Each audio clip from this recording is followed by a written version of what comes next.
ओम श्री साम शिवाय नमः। ओम श्री गणेशाय नमः। जय गुरु जी, जय गुरु जी। अनंतम अनंतम शुक्राना गुरु जी। ओम नमः शिवाय। शिव जी सदा सहाय। ओम नमः शिवाय। गुरु जी सदा सहाय। जैसे कि पहले भी मैं शिव महापुराण की कथा के 17 अध्याय डाल चुकी हूँ। मेरा सबसे अनुरोध है संगत जी, मेरा सबसे विनय है, प्रार्थना है कि सब लोग शिव महापुराण की कथा को सुनिए, देखिए, सुनिए और अपने कानों को शुद्ध कीजिए, भावात्मा को शुद्ध कीजिए। ये बहुत ही सुंदर पुराण है, बहुत ही अच्छी कथाएं हैं। सारी संगीताओं में बहुत ही अच्छा वर्णन भगवान ने किया है। हमारे जीवन के लिए तो बहुत ही लाभदायक है। इसलिए सबसे विनय रहेगा कि सब सुनिए, लाइक कीजिए, सब्सक्राइब कीजिए और शेयर कीजिए। आनंद लीजिए शिव कथा का। ये अध्याय बड़े होने के चक्कर से मैं हिंदी में ही पढ़ूँगी, क्योंकि संस्कृत और हिंदी में पढ़ने में लंबा टाइम लगेगा। इसलिए सबसे निवेदन रहेगा, सुनिए और मुझे क्षमा करें, संस्कृत नहीं पढ़ पाऊँगी। अथाष्टोदशो अध्याय यानी 18वां अध्याय का महात्म्य बताया जा रहा है।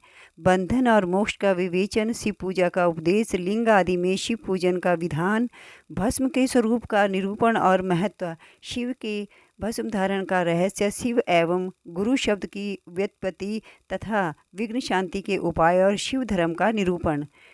ऋषिगण बोले, हे सर्वज्ञों में श्रेष्ठ, बंधन और मोक्ष का स्वरूप क्या है, यह हमें बताइए। सूत जी बोले, हे महर्षियों, मैं बंधन और मोक्ष का स्वरूप तथा मोक्ष के उपाय का वर्णन करूंगा। आप लोग आदरपूर्वक सुने। जो प्रकृति आदि 8 बंधनों से बांधा हुआ है वह जीव बद्ध कहलाता है, और जो उन 8 बंधनों से छूटा हुआ है उसे मुक्त कहते हैं। प्रकृति आदि को वश में कर लेना मोक्ष कहलाता है। बंधन आगंतुक है और मोक्ष स्वतः सिद्ध है। बद्ध जीव जब बंधन से मुक्त हो जाता है तब उसे मुक्त जीव कहते हैं।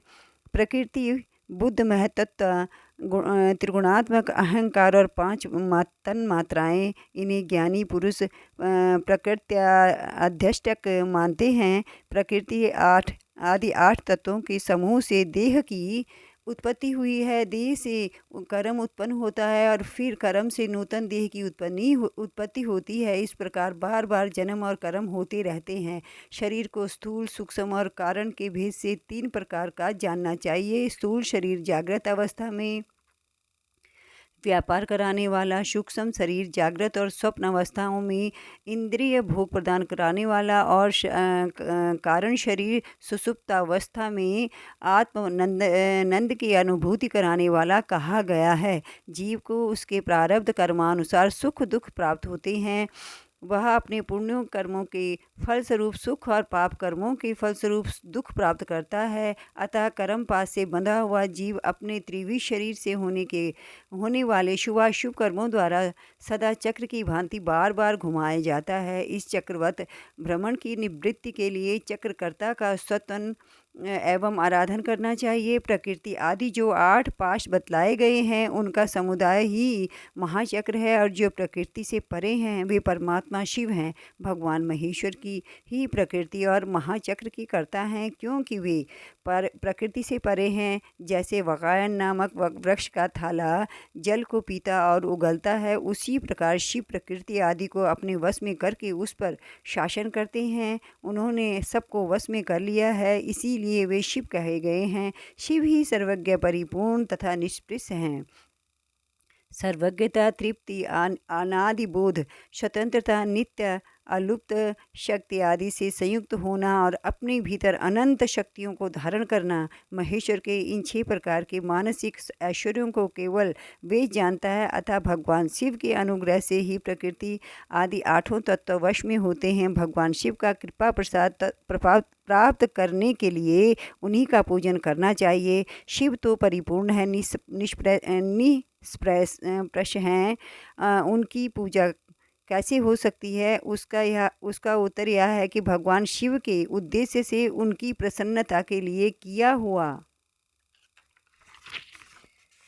सत्कर्म ही उनकी कृपा प्रसाद को प्राप्त कराने वाला होता है। शिवलिंग में, शिव की प्रतिमा में तथा शिव भक्तों में, भक्तजनों में शिव की भावना, उनकी प्रसन्नता के लिए पूजा करनी चाहिए। वह पूजन शरीर से, मन से, वाणी से और धन से भी किया जा सकता है। उस पूजा से प्रकृति से परे महेश्वर पूजक पर विशेष कृपा करते हैं, यह सत्य है।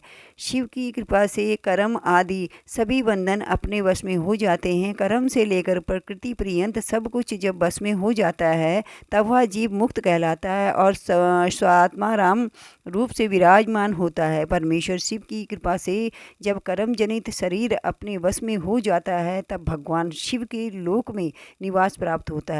इसी को सालोक्य मुक्ति कहते हैं। जब तन मात्राएं वश में हो जाती हैं, जब जीव जगदम्बा सहित शिव का सामीप्य प्राप्त कर लेता है, यह सामीप्य मुक्ति है। उसके आयुध आदि और क्रिया आदि सब कुछ भगवान शिव के समान हो जाता है। भगवान का महाप्रसाद प्राप्त होने पर बुद्धि भी वश में हो जाती है। बुद्धि प्रकृति का कार्य है, उसका वश में होना सासृष्टि मुक्ति कही गई है। पुनः भगवान का महान अनुग्रह प्राप्त होने पर प्रकृति वश में हो जाएगी। उस समय भगवान शिव का मानसिक ऐश्वर्य बिना यत्न के ही प्राप्त हो जाएगा। सर्वज्ञता आदि जो शिव के ऐश्वर्य हैं, उन्हें पाकर मुक्त पुरुष अपनी आत्मा में ही विराजमान होता है। वेद और शास्त्रों में विश्वास रखने वाले विद्वान पुरुष इसी को सायुज्य मुक्ति कहते हैं। इस प्रकार लिंग आदि में शिव की पूजा करने से क्रमशः मुक्ति स्वतः प्राप्त हो जाती है। इसलिए शिव का कृपा प्रसाद प्राप्त करने के लिए तत्संबंधी क्रिया आदि के द्वारा उन्हीं का पूजन करना चाहिए। शिव क्रिया, शिव तप, शिव मंत्र, शिव जप, शिव ज्ञान और शिव ध्यान के लिए सदा उत्तरोत्तर अभ्यास बढ़ाना चाहिए।